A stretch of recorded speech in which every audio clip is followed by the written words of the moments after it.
నమస్కారం మాస్టారు. పిల్లలు, ఈ ప్రశ్నకి మీరు ఎవరు సమాధానం ఇస్తారు? నేను చెప్తాను మాస్టారు. భీమరావు, ఆగిపో. నువ్వు ఆ బెల్లాన్ని తాకితే దాని వెనకాల ఉన్న మా భోజనం మైలైపోతుంది. నువ్వు కూర్చో. నువ్వు వెళ్ళి రాయి భీమరావు.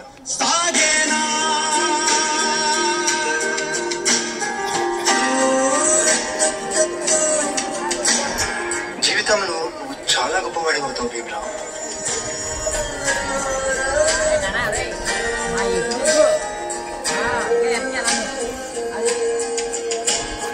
నీ వల్ల మా భోజనం మైలైపోయింది. ఇది కూడా నువ్వు పెట్టిను.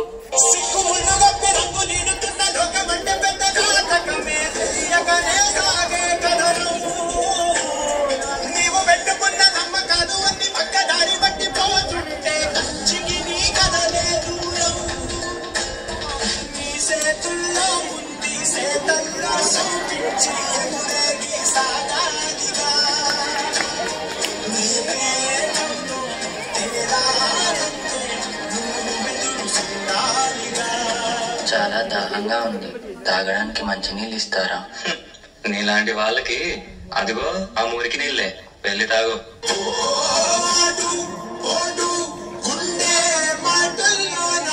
మనుషుల్ని మనుషుల్లా చూడండి, పశువుల్లా కాదు.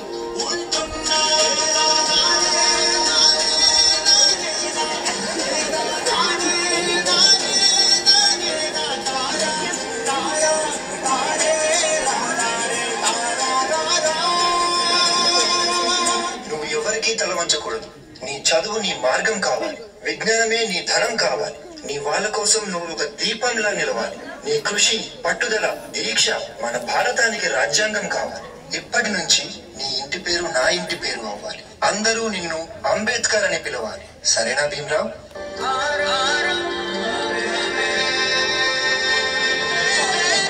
ఎంతమంది తనని తక్కువగా చూసినా చదివే లోకంగా మార్చుకుని మెట్రిక్ సాధించాడు.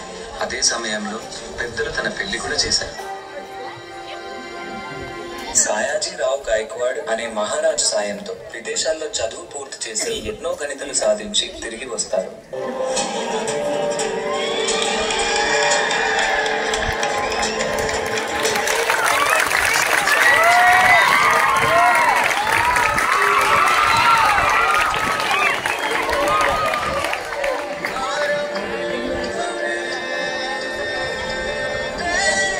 నా ప్రజల కోసం ఎంత కష్టమైనా పోరాడతాను.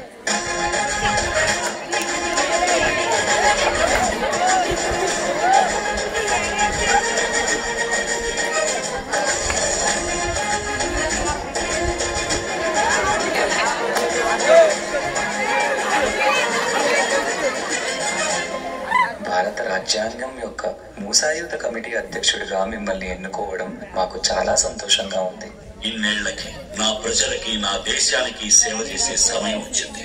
భారత రాజ్యాంగాన్ని నిర్మించే అవకాశం నాకు దక్కింది. దీనికోసం నా ప్రాణాలు అర్పించడానికైనా సిద్ధంగా ఉన్నాను.